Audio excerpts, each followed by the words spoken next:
அண்மைச் செய்தி புதுச்சேரி ரோமன் ரோலன் வீதியில் உள்ள துணைநிலை ஆளுநர் மாளிகைக்கு வெடிகுண்டு மிரட்டல் விடுக்கப்பட்டிருக்கிறது. இது பற்றிய மேலும் விவரங்களை செய்தியாளர் தன்ராஜ் விவரிக்கலாம். வணக்கம் தன்ராஜ்.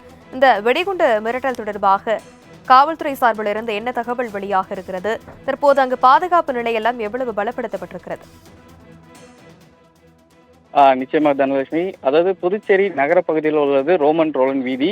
இந்த வீதியில் புதுச்சேரி ராஜ்நிவாஸ் என அழைக்கப்படும் துணைநிலை மாளிகை அமைந்துள்ளது.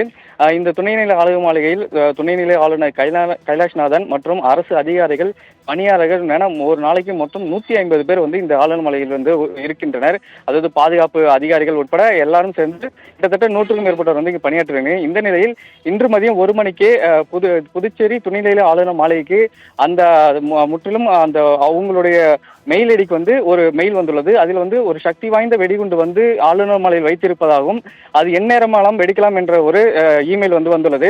இதனை கண்ட அதிகாரிகள் உடனடியாக காவல்துறையினருக்கு தகவல் தெரிவித்தனர். அதன் அடிப்படையில் புதுச்சேரி வெடிகுண்டு நிபுணர்கள் மோப்பனாய் உதவியுடனும் மற்றும் வெடிகுண்டு செயலிழப்பு கருவிகளுடன் தற்போது ஆளுநர் மாளிகையில் சோதனை நடத்தி வருகின்றனர்.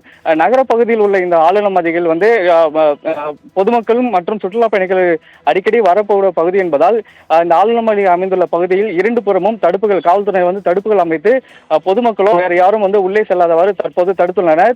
மேலும் புதுச்சேரியை பொறுத்தவரை கடந்த சில தினங்களாகவே மாவட்ட ஆட்சியர் அலுவலகம், புதுச்சேரி தலைமை தீயணைப்பு நிலையம் உள்ளிட்ட அலுவலகங்களுக்கு கடந்த சில தினங்களுக்காகவே வெடிகுண்டு மிரட்டல் விடுக்கப்பட்டது. அதனைத் தொடர்ந்த சோதனை முடிவில் அது புரளி என தெரிவிக்கப்பட்டது. தற்போது துணைநிலை ஆளுநர் மாளிகை வெடிகுண்டு மிரட்டல் விடுக்கப்பட்டுள்ளது. புதுச்சேரியில் பரபரப்பை ஏற்படுத்தியுள்ளது.